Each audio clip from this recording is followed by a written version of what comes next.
Cuando el primogénito del presidente municipal miró a mi hermana de 13 años y dijo, «Esta ya está casi en su punto», entendí que mi familia pagaría aquella deuda para siempre. Esa noche, preparé una cena donde serví mucho más que comida. La justicia tiene sabor amargo, pero mata el hambre de venganza. Buenos días, mis queridos. Qué alegría poder estar aquí platicando con ustedes. Soy Esperanza Herrera Mendoza. Tengo 72 años y hoy vivo aquí en San Miguel de Allende, en Guanajuato. Es un lugar bendecido, con esas iglesias hermosas y un cielo que parece no tener fin.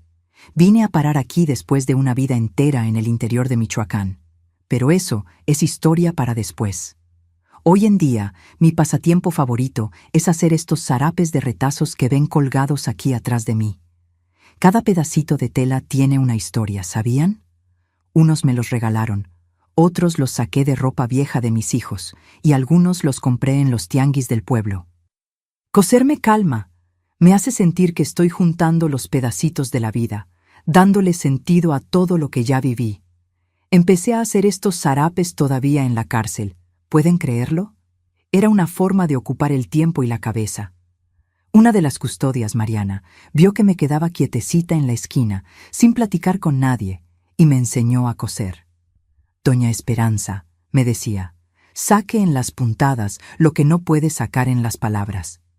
Y no es que tenía razón. Aquí donde estoy sentada es mi corredor. Se pueden ver allá al fondo las montañas. Y cuando sale el sol, Dios mío, es de quitar el aliento. Tengo mis plantitas, mi jardín pequeño y esta mecedora que me acompaña hace unos buenos 15 años. Es desde aquí que veo el mundo ahora, con otros ojos, con otra paz. Antes de continuar mi historia, quisiera pedirles a ustedes que están viendo, si les gusta lo que escuchan, dejen su like y suscríbanse al canal Memorias de las Abuelas. Esto ayuda mucho a esta viejita aquí a llegar a más gente con sus historias de vida.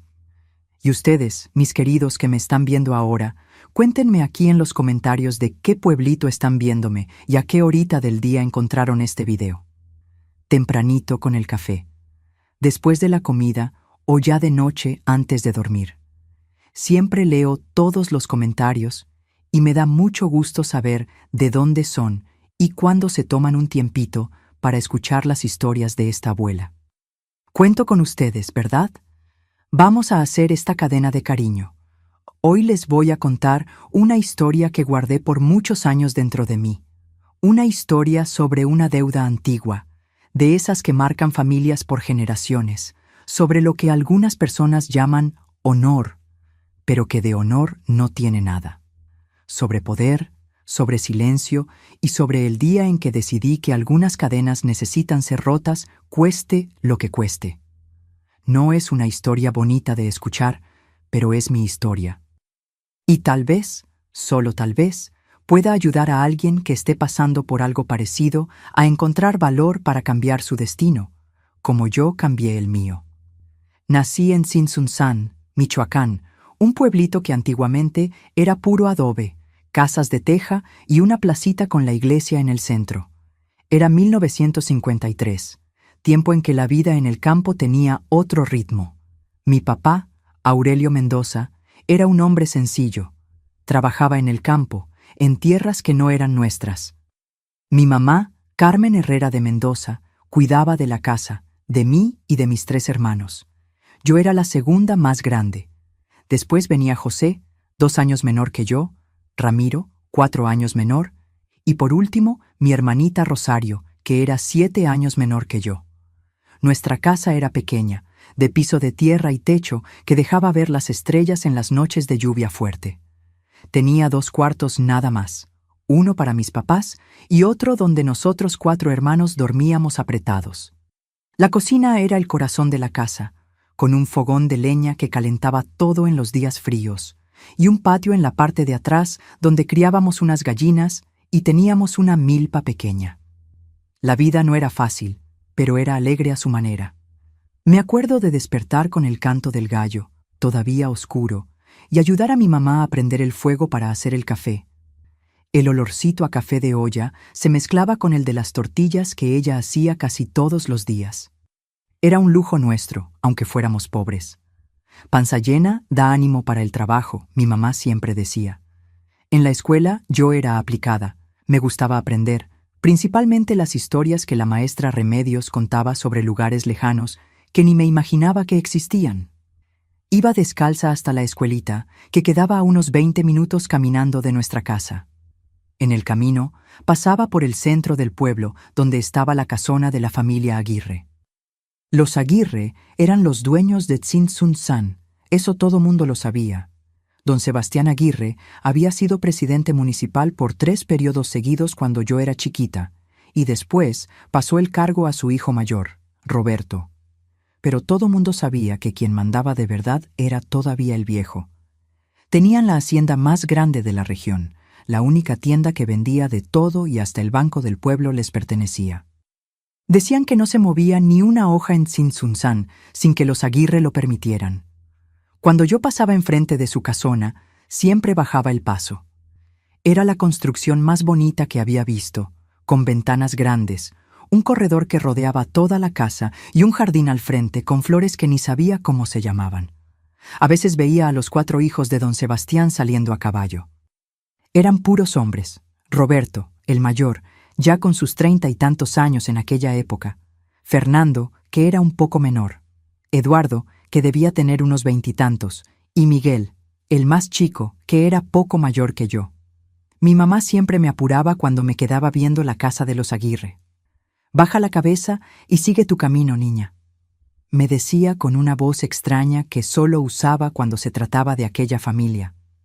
Yo no entendía el porqué en aquella época, pero hacía lo que me mandaba. Los juegos de mi infancia eran sencillos, como la vida en el campo. Jugaba a la rayuela con las otras niñas, saltaba la reata hecha de mecate y en las tardes de domingo, cuando no había trabajo en casa, iba con mis hermanos a nadar al río que pasaba cerca del pueblo. El agua era fresquita y limpia, y regresábamos a casa con el pelo mojado y la piel oliendo a monte. Mi papá trabajaba duro, salía antes de que saliera el sol y regresaba cuando ya estaba oscuro. Aún así, nunca parecía tener dinero suficiente. Me acuerdo de escuchar a mis papás platicando bajito en la noche, preocupados con las cuentas, con la cosecha, con la situación. No entendía bien qué era esa situación, pero sabía que era algo serio por la forma en que hablaban. Fue por ahí de mis 12 años que empecé a notar que había algo raro entre mi familia y los Aguirre.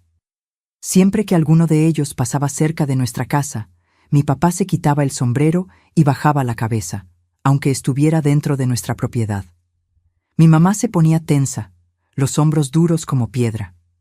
Una vez, don Sebastián paró en nuestra puerta con su caballo imponente y mi papá corrió a hablar con él. No escuché lo que dijeron, pero vi a mi papá regresar con la cara pálida, las manos temblando. «¿Qué pasó, papá?», pregunté cuando entró a la casa. «Nada, hija, cosas de grandes», me respondió, pero sus ojos decían otra cosa. Esa noche escuché a mis papás discutiendo. Por primera vez, escuché la expresión que cambiaría mi vida para siempre. «Deuda de honor. No podemos pagar, tú lo sabes», mi mamá decía, la voz quebrada. «¿Y qué sugieres? ¿Que huyamos? ¿A dónde, Carmen? Nos encontrarían, tú sabes que sí», mi papá respondió, la voz cansada de quien ya había pensado en todas las posibilidades. Fue en ese mismo año que noté cómo Miguel, el hijo menor de los Aguirre, empezó a mirarme diferente cuando yo pasaba. No era una mirada de muchacho a muchacha, era una mirada de dueño a algo que le pertenece. Aquello me daba un escalofrío en la panza que no sabía explicar. En mi cumpleaños de 13 años, mi mamá no hizo fiesta como en los años anteriores. En vez de eso, me llamó para una plática seria. Me sentó en la orilla de la cama y con los ojos aguados empezó a explicarme sobre cosas de mujer. Pensé que sería la plática sobre la menstruación que ya había empezado el año anterior. Pero no era solo eso. «Esperanza, ya te estás haciendo señorita y necesitas entender algunas cosas sobre nuestra familia, sobre nuestro compromiso», me dijo, escogiendo las palabras con cuidado. Fue ahí, en ese cuarto pequeño, con el olor a tierra mojada entrando por la ventana después de la lluvia de la tarde, que supe que mi vida no me pertenecía, que antes de que yo naciera ya había sido prometida como pago de una deuda que mi abuelo tenía con la familia Aguirre, una deuda que, según mi mamá, era de honor. Después de aquella plática en mi cumpleaños de 13 años, las cosas cambiaron. Mi mamá empezó a enseñarme cosas que ninguna niña de esa edad debería aprender. Cómo servir la mesa sin hacer ruido, cómo bajar los ojos cuando un hombre me hablara, cómo comportarme en presencia de los hombres importantes. Un día vas a entender, hija, es nuestra carga, pero también nuestra protección, me decía cuando me veía llorando después de otra lección de sumisión. Fue 2 semanas después de mi cumpleaños que entendí completamente lo que aquella deuda significaba. Era un domingo, día de misa. Mi familia se estaba arreglando para ir a la iglesia, yo con un vestido azul sencillo que mi mamá había cosido, el pelo trenzado en 2 trenzas. Me acuerdo que estaba poniéndome los guaraches cuando escuchamos el ruido de caballos acercándose. Mi papá se puso blanco como papel. «Son ellos», dijo. Y mi mamá empezó a temblar. Eran Miguel y Eduardo, los 2 hijos menores de los Aguirre. Pararon sus caballos enfrente de nuestra casa, imponentes en sus trajes finos. «Buenos días, don Aurelio», dijo Eduardo con una sonrisa que no llegaba a los ojos. «Venimos por Esperanza para un paseo». No era una invitación, era una orden.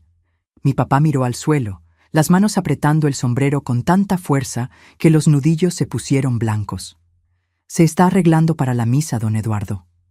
«La misa puede esperar», respondió Miguel, mirándome de una forma que hacía que mi sangre se helara. «Nuestro padre quiere conocer mejor a la muchacha». Mi mamá me jaló del brazo, llevándome adentro. Sentí su cuerpo temblando mientras arreglaba mi vestido, pasaba la mano por mi pelo. «Ve con ellos, Esperanza, sé educada, haz lo que te pidan», susurró, los ojos llenos de agua. «Es importante para nuestra familia, es la deuda, ya sabes». «Pero mamá, yo no quiero ir», respondí, sintiendo un miedo que nunca había sentido antes. Ella tomó mi cara entre sus manos, mirándome a los ojos con una mezcla de dolor y resignación que nunca voy a olvidar. «No tenemos opción, hija. Nunca la tuvimos». Fue con el corazón pesado como plomo que subí a la grupa del caballo de Miguel. Mientras nos alejábamos, miré para atrás y vi a mi mamá parada en la puerta, una mano sobre la boca, la otra sosteniendo el rosario con tanta fuerza que parecía querer romperlo. No me llevaron al centro del pueblo, como pensé que harían. Tomamos un camino de terracería que llevaba a la hacienda de los Aguirre, a algunos kilómetros del pueblo. Era una propiedad enorme, con campos que parecían no tener fin, y una casa mucho más grande e imponente que la del pueblo. Cuando llegamos, don Sebastián estaba en el corredor fumando un puro. Roberto y Fernando también estaban ahí, jugando baraja en una mesa. Todos me miraron cuando bajamos de los caballos y sentí como si fuera un animal siendo evaluado para el matadero. «Entonces, esta es la niña Mendoza», dijo don Sebastián, mirándome de arriba abajo. «Ven acá, muchacha». Me acerqué temblando, los ojos fijos en el piso de madera pulida del corredor. «Mírame», ordenó. Cuando levanté los ojos, vi a un hombre viejo pero todavía fuerte, con ojos fríos como de víbora. Sonrió, pero era una sonrisa que me daba escalofríos. «¿Sabes por qué estás aquí, niña?» Moví la cabeza negativamente, aunque en el fondo ya lo sabía. Ya había escuchado historias susurradas por las mujeres mayores, historias sobre muchachas que iban a trabajar en la casa de los Aguirre y regresaban diferentes, calladas, con miradas vacías. Tu abuelo, Gumersindo Mendoza, pidió dinero prestado a mi padre hace muchos años. Un préstamo grande para salvar sus tierras después de una sequía que mató casi todo el ganado. No pudo pagar, explicó don Sebastián, dándole una fumada a su puro. ¿Sabes qué pasa con quien no paga sus deudas, niña? Nuevamente moví la cabeza, incapaz de hablar. Pagan de otras formas, continuó. Tu abuelo ofreció las tierras, claro, pero mi padre, que era un hombre generoso, hizo un trato diferente, un trato de honor entre las familias. Hizo un gesto y Miguel se acercó, poniendo una mano en mi hombro. Sentí su apretón como garras. Los hombres de la familia Aguirre tendrían ciertos privilegios con las mujeres de la familia Mendoza por generaciones, hasta que consideráramos la deuda pagada. Mi estómago se revolvió. Quería correr, gritar, pero estaba paralizada por el miedo. Es una tradición antigua, niña. Tu madre sirvió a mi hermano menor en su época. Ahora es tu turno de honrar el compromiso de tu familia. Fue en ese momento que entendí. Mi mamá sabía exactamente lo que me pasaría porque había pasado por el mismo horror. Por eso la mirada vacía a veces, la sumisión absoluta, el miedo a los Aguirre. Mis hijos te van a enseñar cómo funcionan las cosas, dijo don Sebastián levantándose. Sé obediente como lo fue tu madre y tu familia seguirá protegida, causa problemas. Dejó la amenaza en el aire, pero el significado era claro. Roberto se levantó de la mesa de baraja acercándose. Yo empiezo, dijo, agarrándome del brazo con fuerza. Vamos, muchacha. Traté de resistir, jalando el brazo, pero era demasiado fuerte. Por favor, déjenme ir a casa, supliqué, las lágrimas ya escurriendo por mi cara. Él se rió, un sonido sin alegría. Vas a regresar a tu casa esta noche, pero vas a regresar diferente. Me arrastraron adentro de la casa, a un cuarto en la parte de atrás. Lo que pasó en ese cuarto. Bueno, hay cosas que, incluso después de tantos años, son difíciles de poner en palabras. Solo puedo decir que ese día la niña que yo era murió.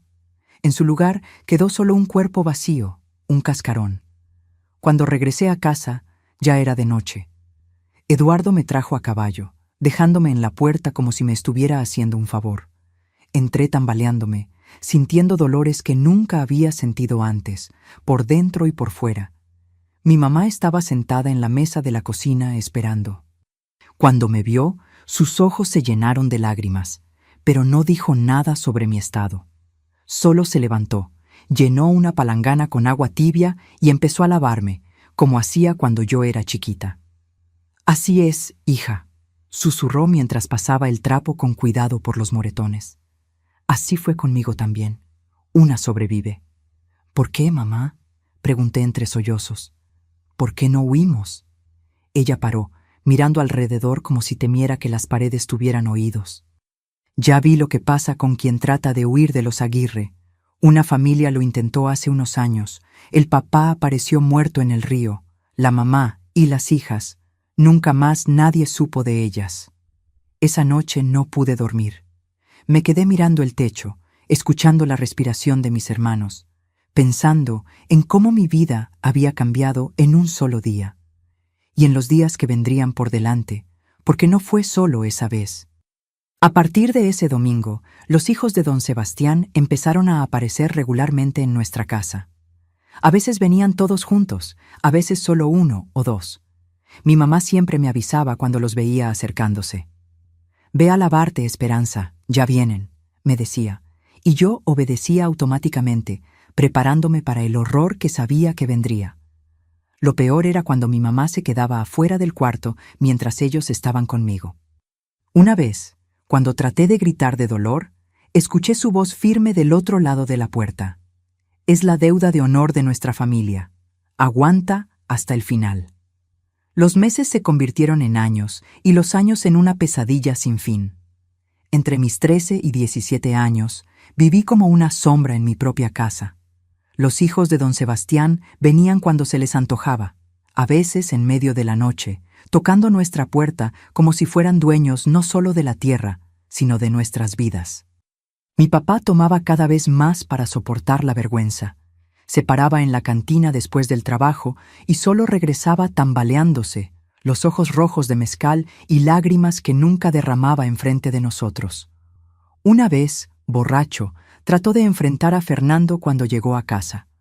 Lo golpearon ahí mismo en nuestro patio mientras nosotros veíamos impotentes desde la ventana.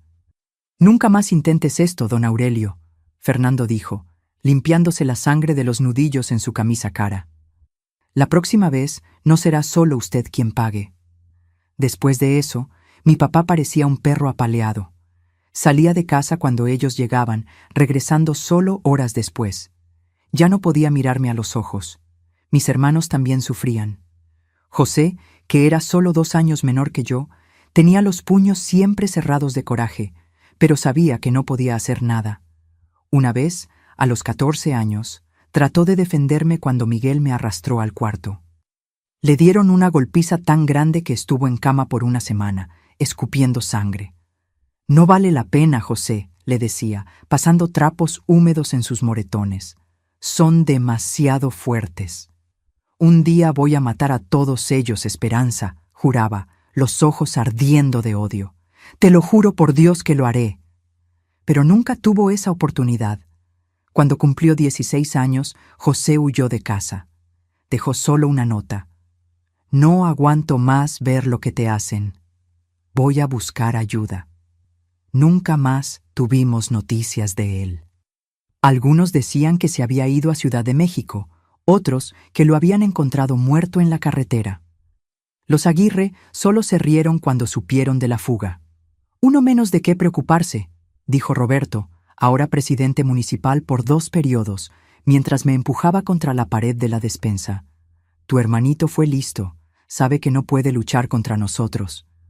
Ramiro, mi otro hermano, lidiaba con todo de otra forma. Se quedaba callado, escondido, como si quisiera volverse invisible.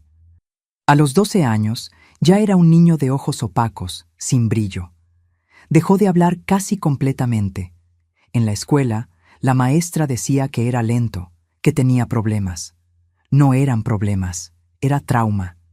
Era el peso de escuchar a su hermana llorando casi todas las noches, mientras hombres demasiado poderosos para enfrentar hacían de ella lo que se les antojaba. Y Rosario, mi hermanita, ella crecía hermosa, con rizos dorados y ojos grandes e inocentes. Era la única luz en nuestra casa sombría. Por ser la más chica y por yo hacer de todo para protegerla, ella entendió más tarde lo que pasaba. Pero los niños sienten, aunque no entiendan. Cuando tenía unos 9 años, me preguntó una vez después de que Eduardo se había ido. «¿Por qué ese hombre malo viene aquí, Esperanza?» Tragué el nudo en la garganta. «Es asunto de grandes, Rosita». «¿Te lastima?», insistió, sus ojitos preocupados. «No», mentí, forzando una sonrisa. «Es solo visita». Pero ella no era tonta. Una noche la encontré con un cuchillo de cocina debajo de la almohada. «¿Qué es esto, niña?», pregunté asustada. «Es para cuando venga el hombre malo», respondió con una seriedad que me partió el corazón. «Voy a defenderte». Le quité el cuchillo, aterrorizada con la idea de lo que pasaría si uno de los Aguirre encontrara a mi hermanita armada. «Nunca, nunca hagas esto, Rosario. Promételo, son peligrosos». Prometió, los ojos llenos de lágrimas, pero vi algo nacer ahí, la misma rabia impotente que consumía a José. En el pueblo, todo mundo sabía lo que pasaba en nuestra casa. Era un secreto a voces, de esos que todos conocen pero nadie menciona. Las mujeres mayores me miraban con lástima cuando pasaba. Los hombres desviaban la mirada, avergonzados por su propia cobardía. Nadie desafiaba a los Aguirre. Una vez, cuando tenía 15 años, junté valor y fui a hablar con el padre Antonio después de misa. Le conté todo entre lágrimas y susurros en el confesionario. Pensé que él, como hombre de Dios, podría hacer algo. «Es una situación difícil, hija mía», dijo después de un largo silencio. «Pero son acuerdos entre familias. No le toca a la iglesia interferir en cuestiones de honor». Salí de la iglesia más desesperada que cuando entré. Hasta el padre, que debería proteger a los más débiles, se doblaba ante el poder de los Aguirre. Traté de buscar ayuda en otros lugares. Una vez, cuando fui al pueblo vecino de Pátzcuaro con mi mamá para comprar telas, me escapé y fui a la comandancia. El comandante me escuchó por 5 minutos. Después hizo un gesto para que me callara. «Mira, muchacha, no puedo hacer nada contra la familia Aguirre. Tienen amigos poderosos hasta en la capital. Si me meto con ellos, pierdo el trabajo en el mejor de los casos, en el peor». No completó la frase, pero el miedo en sus ojos decía todo. Regresé a casa derrotada, entendiendo finalmente que no había escapatoria. El poder de los Aguirre se extendía mucho más allá de Tzintzuntzan. Era como estar atrapada en una telaraña invisible, donde cada intento de escapar solo apretaba más los hilos alrededor. Los años fueron pasando y yo me fui volviendo cada vez más vacía por dentro. A los 17 años ya no lloraba cuando venían.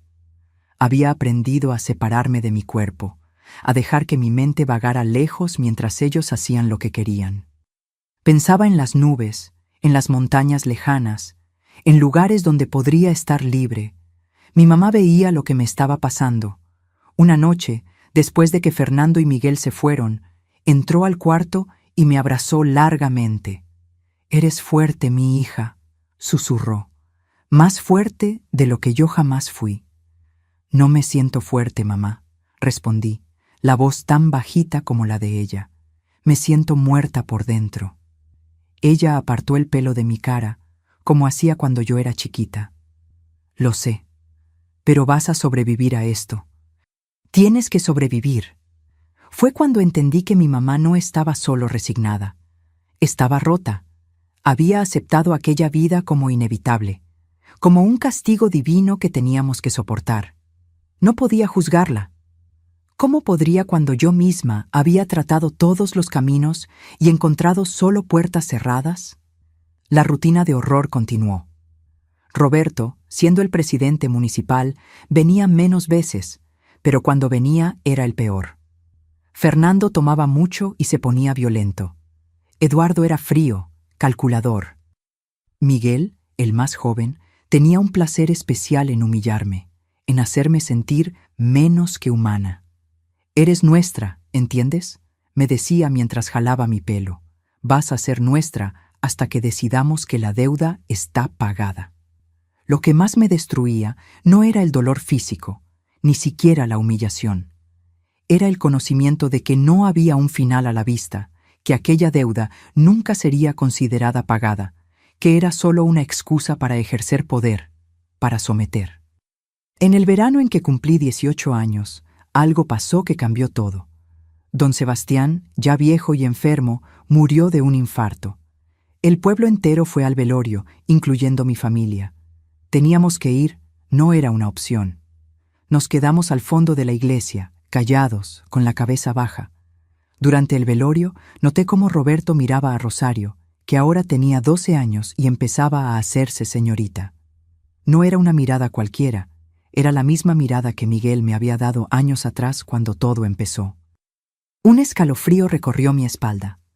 Después de la ceremonia, Roberto vino hasta nosotros, aparentemente para agradecer nuestra presencia. Pero sus ojos nunca dejaron a Rosario. «Tu hermana está creciendo bonita, Esperanza», comentó, pasándose la mano por la barbilla. «Muy bonita». Sentí mi sangre helarse. Conocía ese tono, esa mirada. En ese momento entendí con claridad cristalina. Planeaban hacer con Rosario lo mismo que hacían conmigo. La deuda sería pasada a ella cuando yo me hiciera más vieja, menos interesante para ellos. Miré a mi hermanita, a sus ojos todavía llenos de inocencia, a pesar de todo lo que había presenciado en nuestra casa, y algo se rompió dentro de mí. O tal vez fue algo fortaleciéndose, una resolución tomando forma.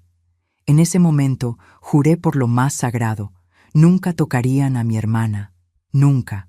Encontraría una forma de acabar con ese ciclo, aunque me costara mi propia vida. La mirada de Roberto hacia mi hermana, en el velorio de don Sebastián, se quedó martillando en mi cabeza por días. No podía dormir, no podía comer. Cada vez que cerraba los ojos, veía a Rosario pasando por el mismo infierno que yo, y eso era insoportable. Una semana después del entierro, mis miedos se confirmaron. Era una tarde de domingo. Estábamos todos en casa. Mi mamá preparaba la cena. Mi papá había ido a la tienda a comprar petróleo para el quinqué.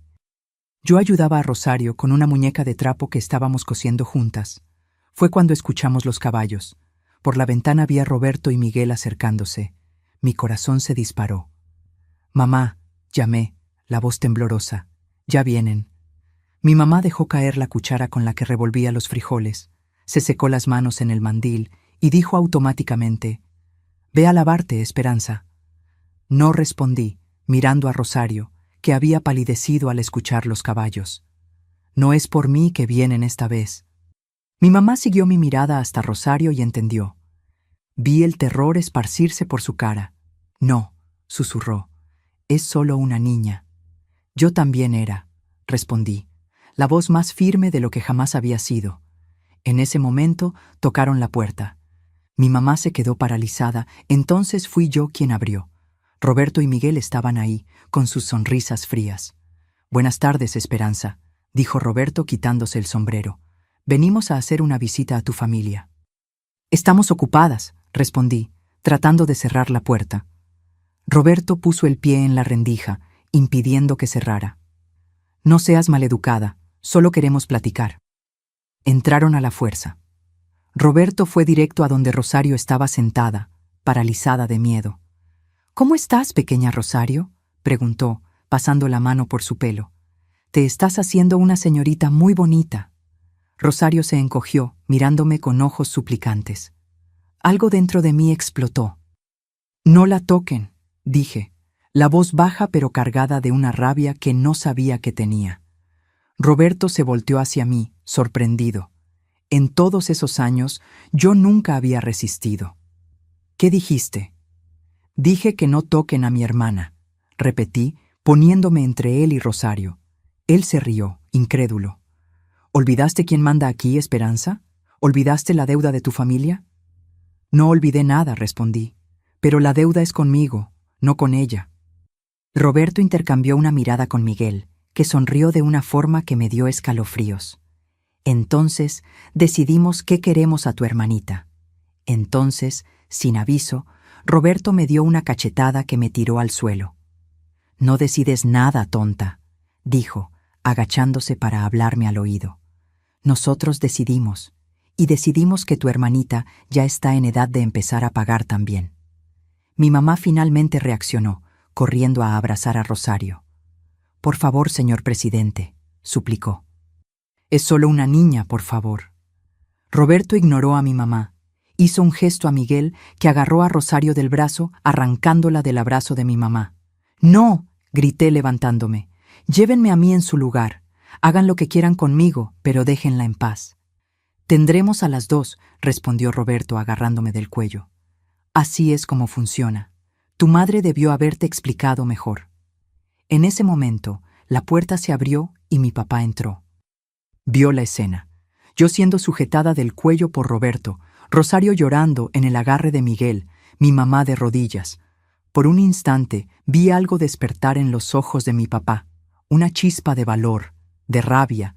Dejó caer la lata de petróleo y se aventó sobre Roberto. Suelte a mi hija, desgraciado. Pero no era rival para los dos. Miguel soltó a Rosario y ayudó a su hermano. En segundos, mi papá estaba en el suelo, sangrando. ¡Papá!, gritó Rosario, corriendo hacia él. Roberto me soltó, arreglándose la ropa arrugada. Eso fue estúpido, don Aurelio, muy estúpido. Miguel agarró la lata de petróleo que mi papá había traído. ¿Sabe qué pasa con la gente estúpida, don Aurelio?, preguntó, derramando el líquido sobre mi papá, que trataba de levantarse. Lo que pasó después fue tan rápido y tan horrible que todavía hoy, tantos años después, parece una pesadilla. Miguel sacó un cerillo del bolsillo, lo prendió y lo tiró sobre mi papá. Las llamas se esparcieron instantáneamente. Los gritos de mi papá mientras se quemaba vivo en nuestra sala son algo que nunca voy a olvidar. Mi mamá gritaba también, tratando de apagar el fuego con el mandil, pero era demasiado tarde. Rosario estaba paralizada de horror. Yo también. No podíamos creer lo que estábamos viendo. Cuando acabó, cuando mi papá dejó de moverse y las llamas disminuyeron, Roberto se volteó hacia nosotras, la cara iluminada por la luz anaranjada del fuego. Esto es lo que pasa cuando alguien se rebela contra nosotros, dijo calmadamente, como si estuviera hablando del clima. Ahora tal vez entiendan mejor cómo funcionan las cosas. Se fueron, dejando atrás el cuerpo carbonizado de mi papá y 3 mujeres destruidas. El resto de esa noche es una mancha borrosa en mi memoria. Recuerdo a los vecinos viniendo a ayudar, a las mujeres limpiando lo que quedó de mi papá, a los hombres construyendo un ataúd simple. Recuerdo el olor a carne quemada que impregnó la casa por semanas. Al día siguiente, enterramos a mi papá en una esquina del panteón. No hubo investigación. El comandante local, amigo de los Aguirre, registró como accidente con Quinqué. Nadie cuestionó, aunque todos sabían la verdad. Después del entierro, regresamos a nuestra casa vacía. Mi mamá se encerró en el cuarto y no salió por días. Escuchaba sus sollozos durante la noche, un llanto tan profundo que parecía venir del alma misma. Rosario no hablaba, no comía. Se quedaba sentada mirando el lugar donde nuestro papá había muerto, ahora limpio, pero para siempre marcado en nuestra memoria. En cuanto a mí, algo cambió dentro de mí esa noche. El miedo dio lugar a un odio frío, calculador. No era más una rabia impotente, sino algo más profundo, más peligroso. Era una certeza absoluta de que aquello no podía continuar. Una semana después de la muerte de mi papá, Roberto y Eduardo aparecieron en nuestra puerta. Ya los esperaba. «Venimos por la pequeña Rosario para un paseo», dijo Roberto con aquella misma sonrisa fría. Miré hacia ellos sin demostrar emoción. «Está enferma, fiebre alta, no creo que quieran contagiarse». Roberto frunció el ceño desconfiado. «Más vale que no estés mintiendo, Esperanza». «¿Por qué mentiría?», respondí, sosteniendo su mirada. «Estaré aquí cuando regresen, y cuando Rosario mejore, ella también estará». Se fueron, pero yo sabía que regresarían. Teníamos poco tiempo. Esa noche, mientras Rosario dormía, finalmente hablé con mi mamá. Estaba sentada en la cocina, mirando a la nada, una sombra de la mujer que había sido. «Mamá», dije sentándome frente a ella, «tenemos que hacer algo». Ella levantó los ojos vacíos hacia mí. «No hay nada que hacer, hija. ¿Viste lo que le hicieron a tu papá?» «Vi», respondí, «y es por eso que no podemos dejar que toquen a Rosario. Es por eso que tenemos que acabar con esto de una vez por todas». «¿Cómo?», preguntó, la voz quebrada. «Son demasiado poderosos». Tomé sus manos entre las mías. Estaban frías, temblorosas. «¿Te acuerdas de la abuela Remedios? ¿De lo que nos enseñó sobre las plantas del monte?». Mi mamá abrió los ojos grandes, entendiendo inmediatamente. Mi abuela había sido curandera. Conocía todas las plantas de la región, las que curaban y las que mataban. «Esperanza», empezó asustada. «No hay otro camino, mamá», la interrumpí. «Van a regresar por Rosario, por nosotras dos. No voy a dejar que le hagan a ella lo que me hicieron a mí, lo que te hicieron a ti». Vi el miedo en sus ojos, pero también vi algo más, determinación. Una madre protegiendo a su cría. Finalmente. «¿Qué estás pensando hacer?», preguntó. Y ahí, en la mesa de la cocina donde tantas comidas familiares habían pasado, donde tantas lágrimas habían sido derramadas, elaboré mi plan. Un plan nacido de la desesperación, del odio y de un amor feroz por mi hermana que superaba hasta el miedo a la muerte. En la mañana siguiente, entré al monte detrás de nuestra casa. Sabía exactamente qué buscar, dónde encontrar. Las lecciones de mi abuela estaban grabadas en mi memoria. Regresé con una bolsita de hierbas que escondí cuidadosamente en el fondo del trastero de la cocina. Esa noche, acostada en la cama al lado de Rosario, que finalmente había logrado dormir, hice una promesa silenciosa. «Nunca más van a tocarte, hermanita. Nunca más. Cueste lo que cueste». Y costaría caro, yo sabía eso. Pero estaba dispuesta a pagar el precio. 3 días después de recolectar las hierbas en el monte, puse mi plan en acción. Primero, necesitaba ganar tiempo y confianza. Busqué a Roberto en su oficina en la presidencia municipal, algo que nunca había hecho antes. La secretaria, doña Lupe, me miró con desconfianza cuando pedí hablar con él. «El señor presidente está ocupado», dijo, evitando mi mirada. «Dígale que es Esperanza Mendoza, me va a recibir». Ella dudó, pero fue hasta la puerta de la oficina y anunció mi presencia. Escuché la voz de Roberto diciendo que me dejara entrar. Cuando entré en la oficina amplia y lujosa, tan diferente de nuestra casa humilde, Roberto estaba sentado detrás de un escritorio de madera oscura. Sonrió al verme, esa sonrisa que siempre me helaba la sangre. «Esperanza», dijo, recargándose en la silla. «¡Qué sorpresa! Viniste a buscarme por tu propia voluntad». Bajé los ojos, fingiendo sumisión.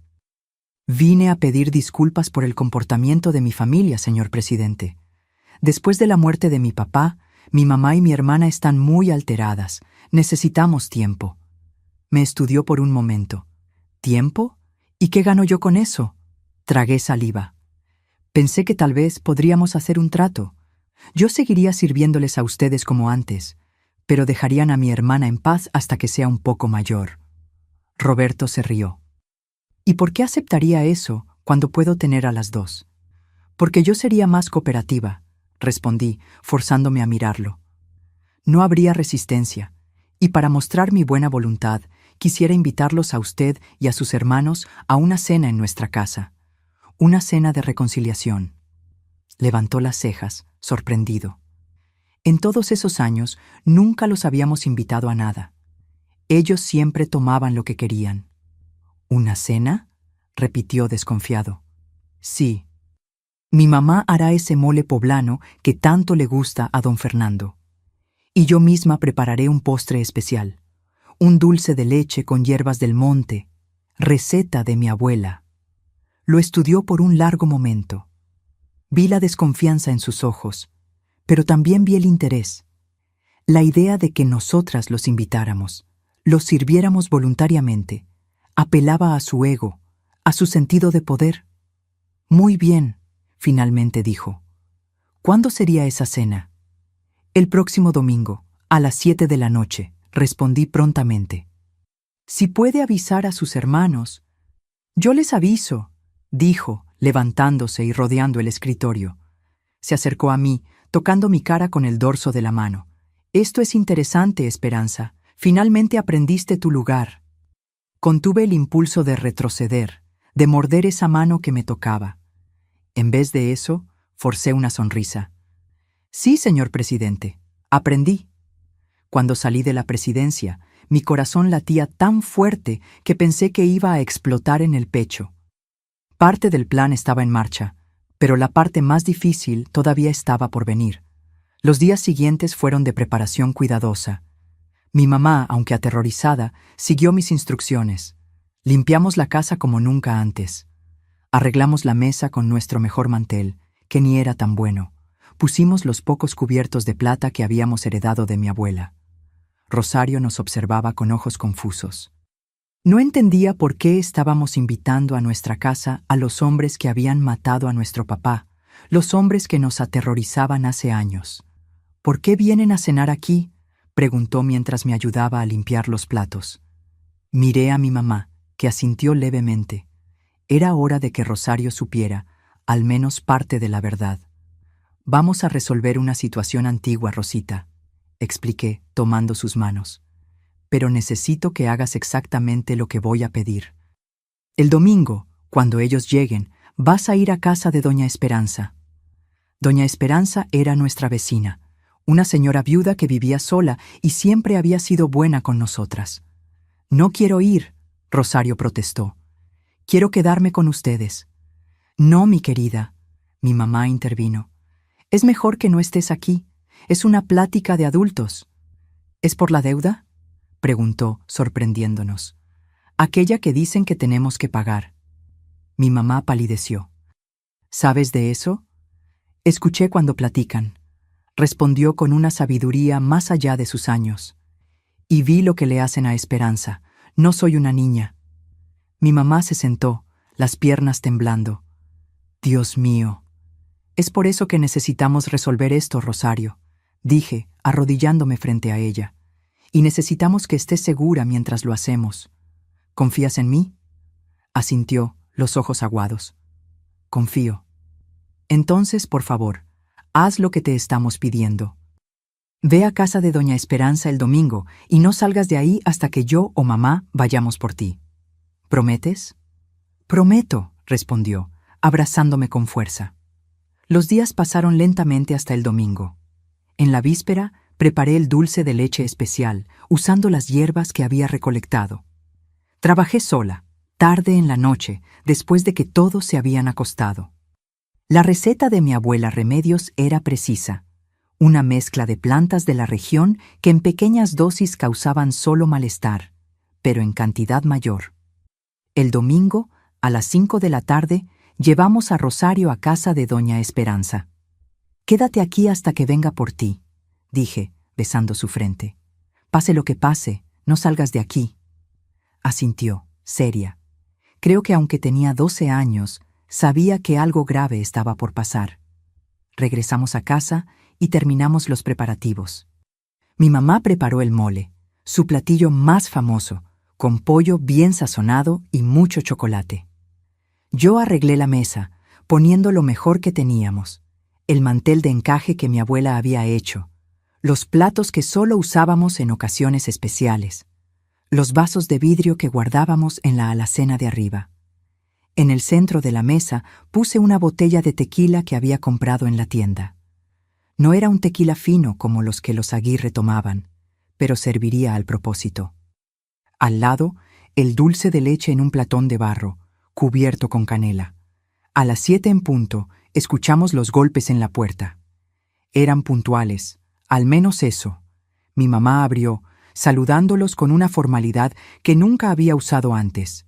«Buenas noches, señor presidente. Señores, pasen, por favor». Los 4 entraron, mirando alrededor con curiosidad y cierto desprecio. Nunca habían estado en nuestra casa como invitados. Venían siempre como invasores. «¿Dónde está la pequeña Rosario?», preguntó Roberto, notando inmediatamente su ausencia.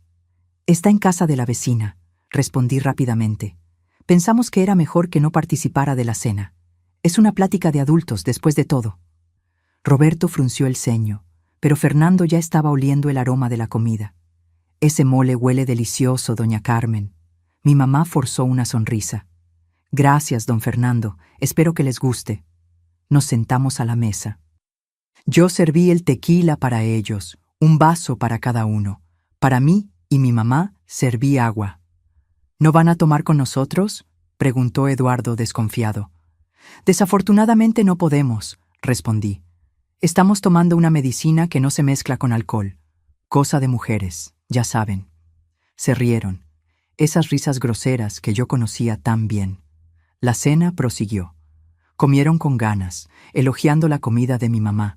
Con cada bocado que daban, yo sentía una mezcla de asco y anticipación. Cuando terminaron el plato principal, traje el dulce de leche a la mesa. «Un postre especial», anuncié, «receta de mi abuela». Serví una porción generosa para cada uno de ellos. Para mí y mi mamá puse apenas una cucharada pequeña para disimular. «Un brindis», propuso Roberto, levantando su vaso de tequila. «Por nuestra reconciliación».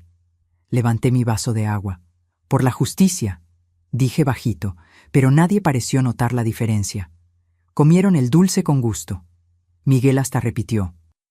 Platicaron, rieron, hablaron de política y de negocios como si estuvieran en cualquier cena normal, como si no fueran los monstruos que habían destruido nuestras vidas.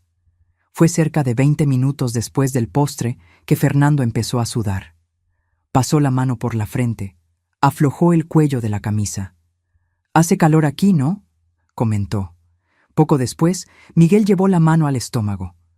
«No me siento bien». Eduardo fue el siguiente, poniéndose pálido visiblemente. «¿Qué había en ese dulce?», preguntó, ya sospechando.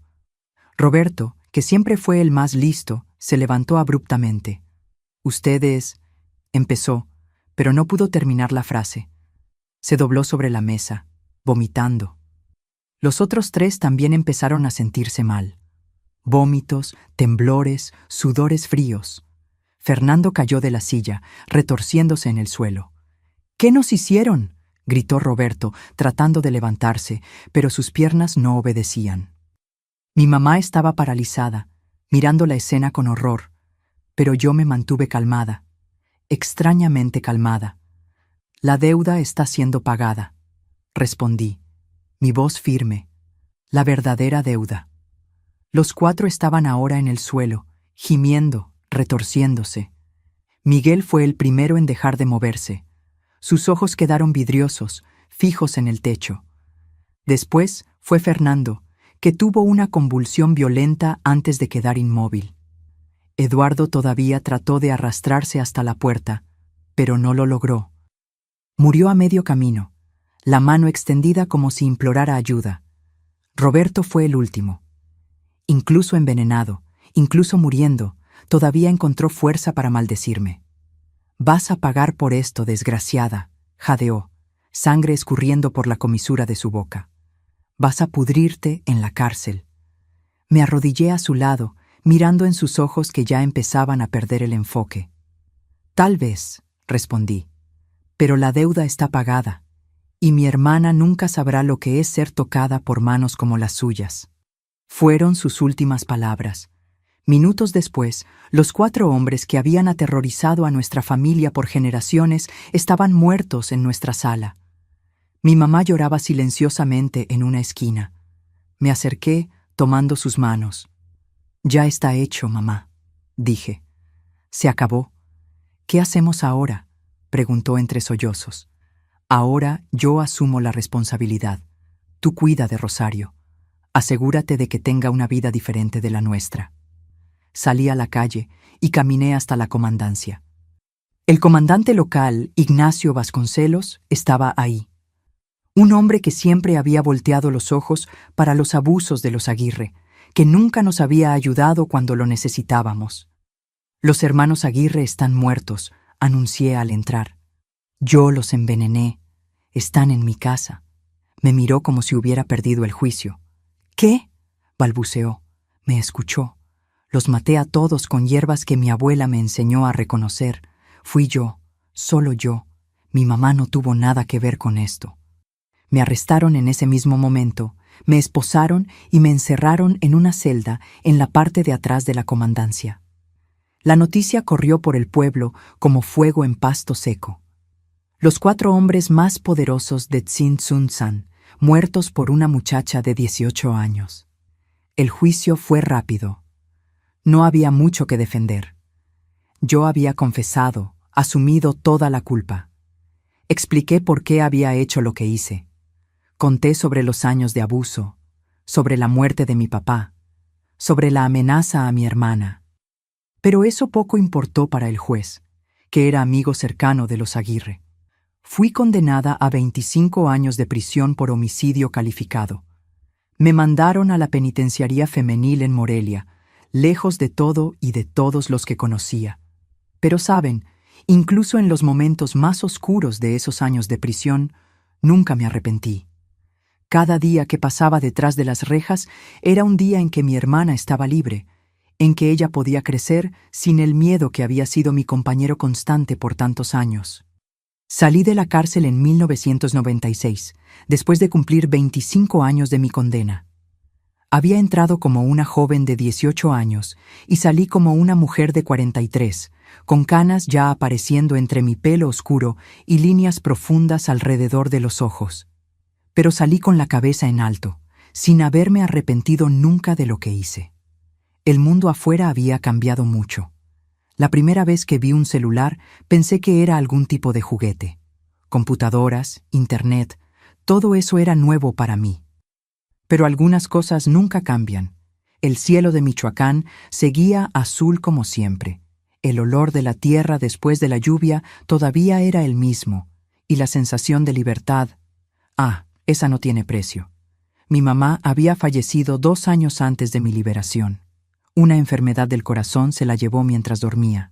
No pude ir al entierro, pero una de las custodias, Mariana, que siempre fue buena conmigo, me llevó flores para poner en una pequeña ceremonia que hicimos en la capilla de la cárcel. Lloré por días. A pesar de todo, mi mamá había sido víctima tanto como yo. Hizo lo que pudo con las herramientas que tenía, prisionera de un sistema de opresión que venía de generaciones. Pero Rosario, mi Rosario, sobrevivió y floreció. Cuando salí de la cárcel, ella ya era una mujer de 37 años, licenciada en Derecho, casada y con 2 hijos. Vino por mí el día de mi liberación, y el abrazo que nos dimos en la salida de esos portones valió cada día que pasé encerrada. «Salvaste mi vida», me dijo, tomando mi cara entre sus manos. Nunca lo olvidé, ni por un día. Se había mudado a San Miguel de Allende, en Guanajuato, donde su esposo, Alejandro, sí, una ironía del destino tener un nombre parecido, pero un hombre completamente diferente, había conseguido trabajo como ingeniero en una empresa de construcción. Fue para allá que me fui después de la cárcel, para estar cerca de la única familia que me quedaba. Los primeros meses, vivir en libertad fue un desafío. Me asustaba con ruidos fuertes. No podía dormir en un cuarto sola después de décadas compartiendo celda con otras mujeres. Me perdía en las calles de la ciudad que no conocía. Pero Rosario y Alejandro tuvieron paciencia. Sus hijos, mis sobrinos Teodoro y María, de 15 y 12 años en ese entonces, me recibieron con la curiosidad y la apertura que solo los niños tienen. «Tía Esperanza es una heroína», Rosario les decía. No les contó todos los detalles, claro, pero sabían que yo había protegido a su mamá de hombres muy malos. Con el tiempo me fui adaptando. Conseguí trabajo en una tienda de telas en el centro de la ciudad. La dueña, doña Remedios, era una señora viuda que no le importó mi pasado. «Todo mundo merece una segunda oportunidad», me dijo cuando le conté mi historia. Fue ahí que aprendí a coser mejor. Empecé a hacer sarapes de retazos en las horas libres, usando pedazos de telas que sobraban en la tienda. Al principio era solo una forma de ocupar las manos y la mente, pero pronto me di cuenta de que tenía talento para eso. Los colores, los patrones, la sensación de crear algo hermoso a partir de pedazos que serían tirados a la basura. Era una metáfora para mi propia vida. Poco a poco, la gente del pueblo fue conociéndome. Al principio había miradas desconfiadas, susurros cuando pasaba. Después de todo, no es todos los días que conoces a alguien que mató a 4 hombres. Pero con el tiempo, conforme me volví parte de la comunidad, las miradas cambiaron. Algunas hasta venían a pedirme consejos, principalmente mujeres que vivían situaciones difíciles con esposos o compañeros abusivos. «¿Cómo encontró valor?», preguntaban, y yo respondía siempre lo mismo. No fue valor, fue amor. Amor por mi hermana, por mí misma, por todas las mujeres que vendrían después de nosotras. Nunca volví a Tzintzuntzán. Después de la muerte de los Aguirre, el pueblo cambió, por lo que Rosario me contó. El poder que había estado en manos de esa familia por generaciones se dispersó. Hubo elecciones libres por primera vez en décadas. La gente empezó a hablar, a contar historias de abusos que habían sufrido o presenciado. Era como si un hechizo se hubiera roto. Hace unos 10 años me jubilé de la tienda de telas. Doña Remedios había fallecido y sus hijos querían vender el negocio. Entendí que era hora de cambiar. Con el pequeño ahorro que había juntado y la ayuda de Rosario y Alejandro, compré esta casita donde vivo hoy. Es sencilla, pero es mía. Tiene un corredor desde donde puedo ver el atardecer detrás de las montañas, un jardín pequeño donde siembro hierbas, solo las medicinales ahora, y espacio suficiente para recibir a mis sobrinos y a sus hijos cuando vienen a visitarme. Mis días ahora son tranquilos. Despierto temprano con el canto de los pájaros. Tomo mi café en el corredor, observando el movimiento de la calle. A veces voy hasta la plaza, donde vendo mis sarapes de retazos en un tianguis que ponen los domingos. Otras veces recibo visitas de mujeres jóvenes que Rosario me presenta, estudiantes de derecho, activistas por los derechos de las mujeres. Quieren escuchar mi historia, entender cómo era vivir en esos tiempos, qué me llevó a hacer lo que hice. Cuento con honestidad, sin romantizar, sin hacerme la víctima. Hice una elección terrible pero necesaria. Pagué mi precio a la sociedad y duermo en paz con mi conciencia.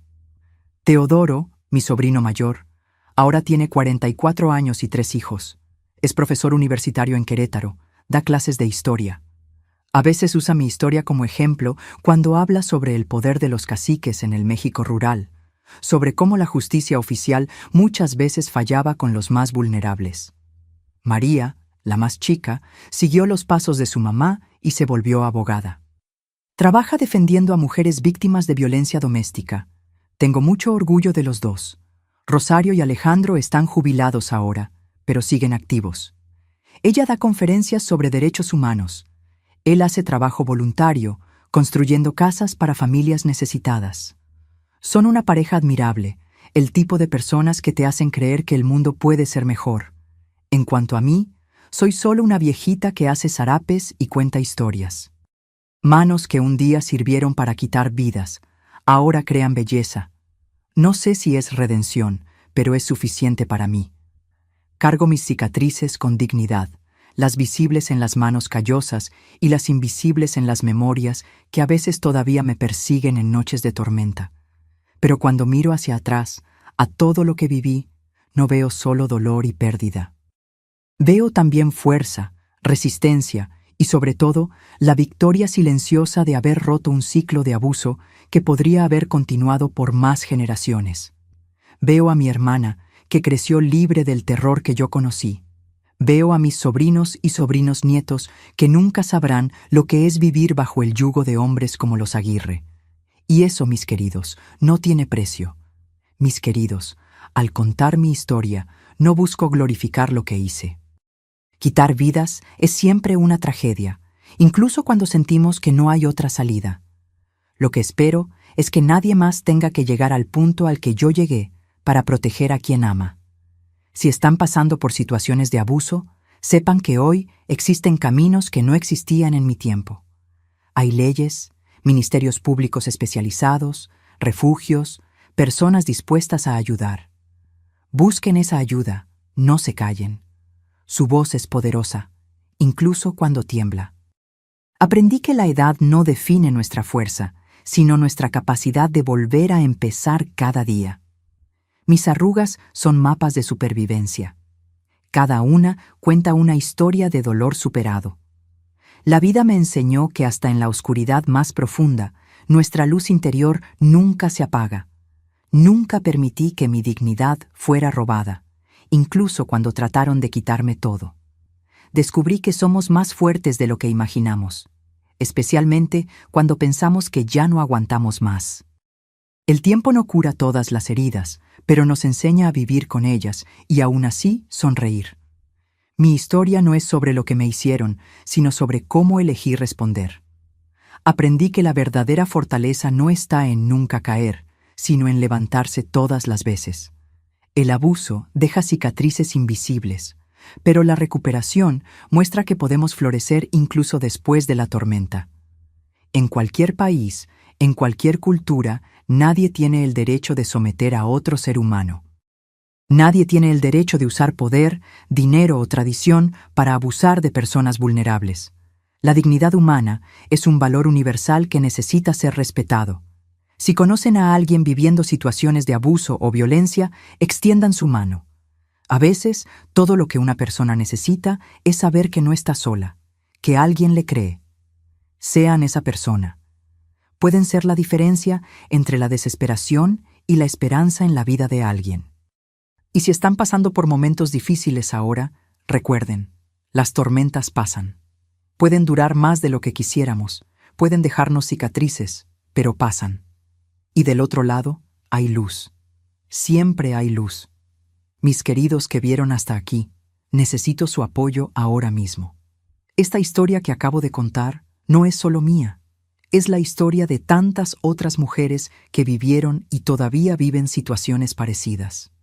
Si sintieron su corazón apretarse con lo que escucharon, por favor, suscríbanse al canal Memorias de las Abuelas, ahora, y activen la campanita. Cada suscripción es como una mano extendida diciendo, te escuché, te creo. Compartan este video inmediatamente con alguien que necesite escuchar este mensaje de esperanza y superación. Nunca saben quién puede estar sufriendo en silencio, pensando que no hay salida. Su compartida puede salvar una vida. Puede darle valor a alguien para buscar ayuda antes de llegar a la desesperación que me llevó a hacer lo que hice. Dejen en los comentarios la palabra cárcel para que yo sepa que vieron hasta el final y entendieron el mensaje. Cada comentario me muestra que mi historia, con todo su dolor y superación, no fue en vano. Háganlo ahora. No esperen ni un minuto más. Su acción puede ser el comienzo de la liberación de alguien. Termino con una certeza que cargo en el corazón. Por más oscura que sea la noche, el sol siempre vuelve a salir. Y cuando sale, ilumina igualmente a todos nosotros, sin importar los errores y aciertos que hicimos en el camino. La vida está hecha de decisiones difíciles, pero también de nuevos comienzos posibles. Gracias por escucharme. Que Dios bendiga a cada uno de ustedes y guarde sus caminos.